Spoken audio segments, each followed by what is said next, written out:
ಸಂವಿಧಾನದ 75 ವರ್ಷ ತುಂಬಿರುವಂತಹ ಈ ಒಂದು ಸಂದರ್ಭದಲ್ಲಿ ಸಂವಿಧಾನದ ಆಶಯಗಳನ್ನು, ಸಂವಿಧಾನದ ವಿಚಾರಗಳನ್ನು ಇವತ್ತು ಈ ಪೀಳಿಗೆಗೆ ಮತ್ತೊಮ್ಮೆ ಪುನರ್ ನೆನಪಿಸ್ತಕ್ಕಂತಹ ಮತ್ತೆ ಈ ಒಂದು 75ನೇ ವರ್ಷದಲ್ಲಿ ಸಂವಿಧಾನದ ಏನು ಸಂದೇಶ ಇದೆ ಅದನ್ನು ಎಲ್ಲರಿಗೂ ಕೂಡ ಒಂದು ಹಂಚತಕ್ಕಂತಹ ಕೆಲಸವನ್ನು ಅಖಿಲ ಭಾರತೀಯ ವಿದ್ಯಾರ್ಥಿ ಪರಿಷತ್ ಮಾಡ್ತಾ ಇದೆ.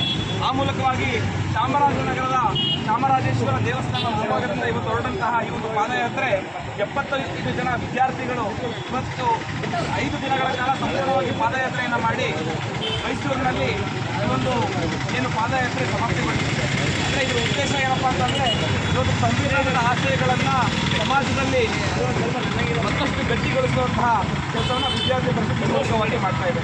ಇದಕ್ಕೆ ಅನೇಕ ಕಾಲೇಜು ಕ್ಯಾಂಪಸ್ಗಳ ಮೂಲಕ ಅಲ್ಲಿ ಹೋಗಿ ಕಾರ್ಯಕ್ರಮಗಳನ್ನು ಮಾಡೋದು, ಸಾರ್ವಜನಿಕರಿಗೆ ಇದ್ರ ಬಗ್ಗೆ ಅರಿವನ್ನು ಮೂಡಿಸ್ತಕ್ಕಂಥ ಈ ರೀತಿಯಾದಂತಹ ಕೆಲಸವನ್ನು 5 ದಿನನೂ ಕೂಡ ವಿದ್ಯಾರ್ಥಿ ಪರಿಷತ್ ಮಾಡಿದೆ. ಜೋರಾಗೊಮ್ಮೆಲ್ಲರೂ ಕೂಡ ಒಂದು बोलो भारत माता की ಘೋಷಣೆಗೆ ಜೈಕಾರವನ್ನು ಹಾಕೋಣ. ಅದರ ಜೊತೆಗೆ ಈ ಒಂದು ವಿದ್ಯಾರ್ಥಿಗಳ ಈ ಒಂದು ಧ್ಯೇಯಯಾತ್ರೆಗೆ ಸಂವಿಧಾನದ ಸಂದೇಶ ಜೊತೆಗೆ ತಾವೆಲ್ಲರೂ ಕೂಡ ಹಿರಿಯರು ಆಶೀರ್ವದಿಸುವುದಾಗಿ ಭಾರತ್ ಮಾತಾ ಕಿ ಜೈ, ಭಾರತ್ ಮಾತಾ ಕಿ ಜೈ, ವಂದೇ ಮಾತರಂ, ವಂದೇ ಮಾತರಂ, ಮಾತರಂ ಮಾತರಂ, ವಂದೇ ಮಾತರಂ. ನಮ್ಮ ನಡೆ ಯಾವ ಕಡೆ, ನಮ್ಮ ನಡೆ ಯಾವ ಕಡೆ.